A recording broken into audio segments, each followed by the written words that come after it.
Have you ever noticed your mind leaving reality all on its own? It happens while washing dishes, riding the subway, or just a minute before you fall asleep. Suddenly, you aren't in your room anymore. You are in the middle of a detailed drama. You are having a conversation that never happened, explaining, proving, defending. In this simulation, you are perfect, your words are sharp, your logic is flawless. But the strangest part is that your body believes it, your pulse quickens. You feel a real rush of adrenaline from words that exist only inside your skull. Why do we do this?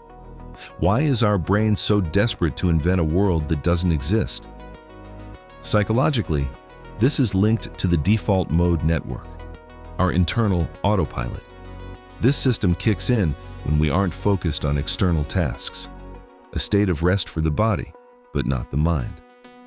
Usually, this network processes memories, but for many, it turns into a theater of simulations. Your brain is a biological supercomputer, constantly running future scenarios to survive.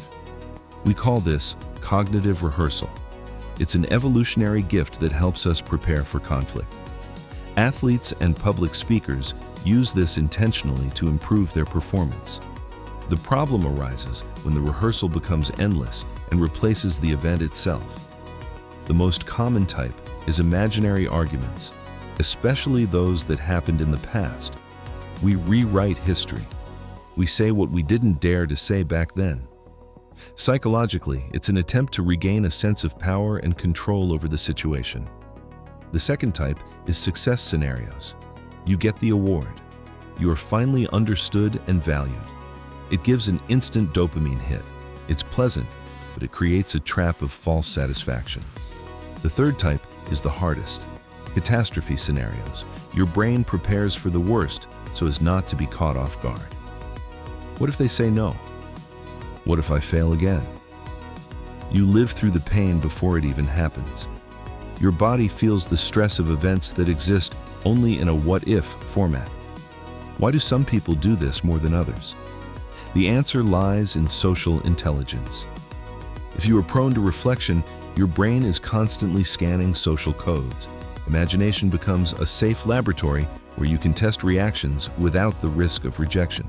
It's a way to organize the chaos of social life, an attempt to make the world predictable. When we put on headphones, the world becomes a backdrop for our internal movie. This is dissociation. It's the armor we wear when reality feels too gray or painful. But this armor has a price. The brighter the world in your head, the duller real life becomes.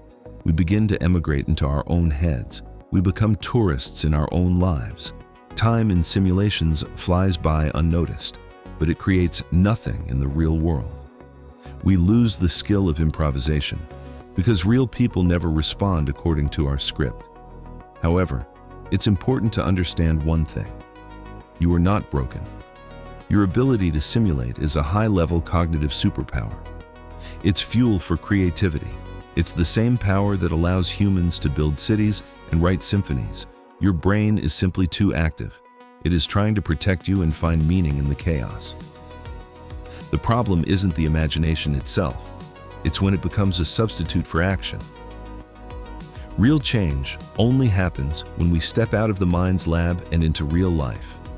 A real conversation is always a risk. It's always an unknown, and that is its value. Your brain can never simulate the pure randomness that a real encounter provides. Your scenarios are just echoes of your needs. Your thirst for perfect communication is a plea for connection. Next time you leave the room, don't scold yourself. Just notice it. Ask yourself, what problem am I trying to solve in my head instead of solving it in life? Returning to reality can be uncomfortable.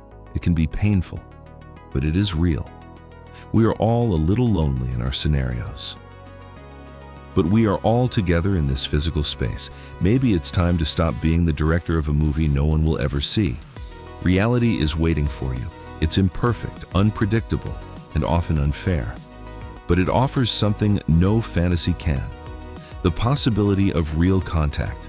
You are not your script. You are the one observing it.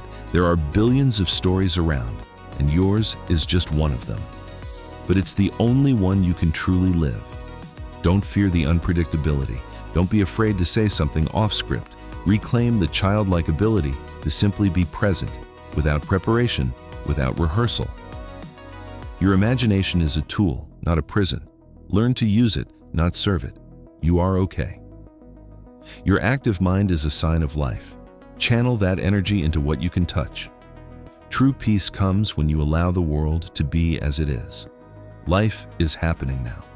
Not in the past, not in the future, and definitely not in your head. The best moments are the ones you couldn't have thought of in advance. Just be here. It's the hardest and most important task.